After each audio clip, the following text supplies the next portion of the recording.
It's time for Declare Your Independence with Ernest Hancock.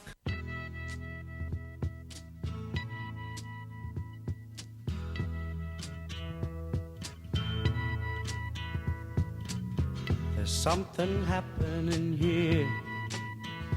What it is ain't exactly clear. There's a man with a gun over there, telling me I got to beware. I think it's time we stop. Children, what's that sound? Everybody look what's going down.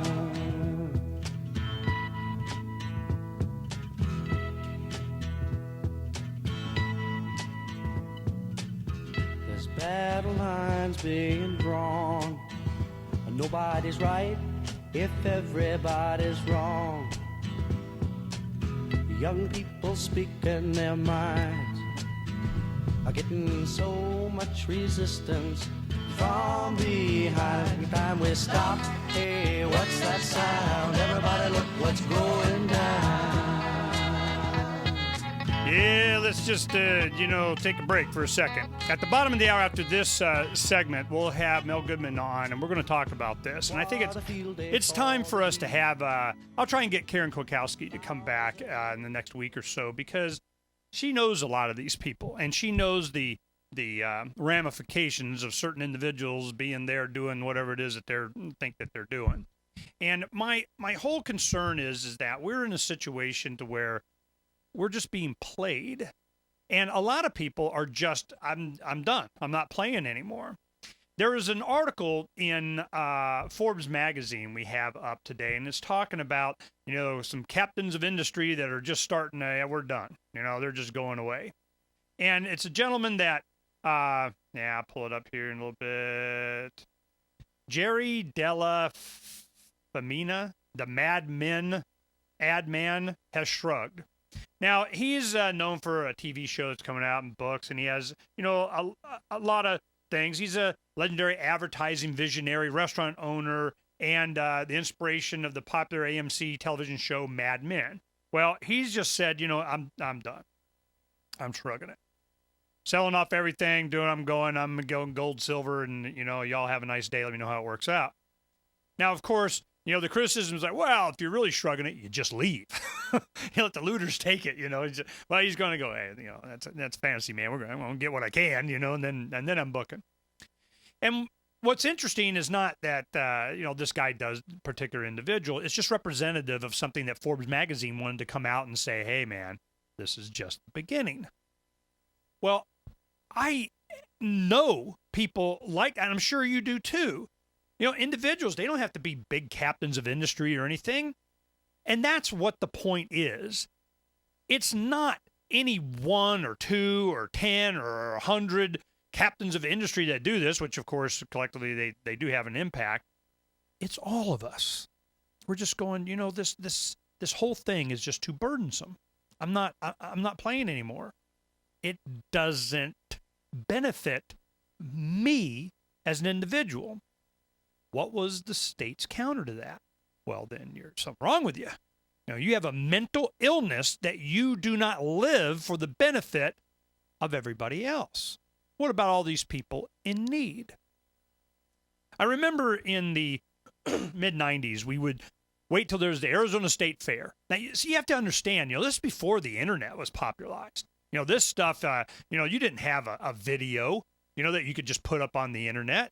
You took pictures and you put it in your newspaper that you created, or you had a bunch of, dial-up, took 5 minutes to download a single picture kind of thing. Or you would write about it. People would do books. We had plenty of people who was writing about a lot of things that we did, articles, that kind of stuff. Now you just do it. Put the video up, boom. You inspire a lot of other people to do the same kind of thing. What we did to get attention and to try and free as many minds as we could, it was the Arizona State Fair came here. It was big fairgrounds, the Veterans Memorial Coliseum, where the Suns used to play before the taxpayers built them a new stadium, arena. What we did is when they had the state fairgrounds come, we would go early in the day and get a parking space hours before they open. We get it all set up, and they called it a gypsy booth. And it would be right at the entrance. So as close as we could get to the entrance, we'd buy 2, 3, 4 spots, have our little tickets for it, because the parking spots at the time, they keep changing the rules as we go along, but at the time, the parking spots were public ground that the state made money on, and the fairgrounds were not, the people that managed or ran the fair did not have the parking lot. That was a public thing. Anybody could go there and park and ride and go downtown, go uptown, do whatever, and just leave their car there as long as they paid their fee, don't care. So it had nothing to do with them. It was the state's parking space that they rented to you for your $5 a space or something. So we go in, no intention of going into the fair, didn't care. I mean, of course we did a little bit, kids and everything, but we took shifts for almost 2 weeks. Every day we were there, 6:30, 7:30 in the morning. The fair opened 9, 10 or whatever it was. We would be there with our big gypsy booth, and we'd have all these petitions. We'd have all the signs up, fully informed jury, gun rights, re-legalize freedom, register libertarian. I mean, whatever the heck we were doing. One of the things that we would do, we had a stage that was about 4 feet high, made out of 2x6s. We just had like extra 2x6s that were, at Home Depot that they, on a pallet, they were going to throw away, and a bunch of 4-foot sections they cut off of something. Somebody's building a deck and they didn't need them. So we got them for like $5, enough to build a stage out of. We get up there and we do skits. One of us would be in the audience. A lot of times it was me. And we had Rick Tompkins that would later run for president as a libertarian in 96, and he was a state chairman. He'd be up on the stage giving a thing about various different issues. So I'm in the audience going, but I need, and you're strong, and you can do it. So it was like a skit. We'd do back and forth. People would start to gather as they're going in. It kind of slow them down. We'd have good-looking girls in the tight dresses there with stuff to sign. Of course, you get all the young guys there, and so we're just having fun. This is what's going on now. I can see, from those days and the people that would gather and some of the people that would agree with me, and it'd start them going, yeah, what about? And the argument would go. It was amazing. It was interesting because you would get the perspective of a lot of people that they had been indoctrinated by all of this rhetoric and the education system and the government and cable news and the drum beating of you owe somebody else a living. That was the right way to think. But what happens when everybody can't provide even for themselves?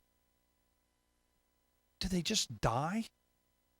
Do they just give and give and give until they're the mother of the planet? They have some obligation to somebody else outside their family? At what point does reality slap that ideology upside the head with a frying pan? When people start going hungry. When people aren't able to provide shelter over their house. For the first time, we have,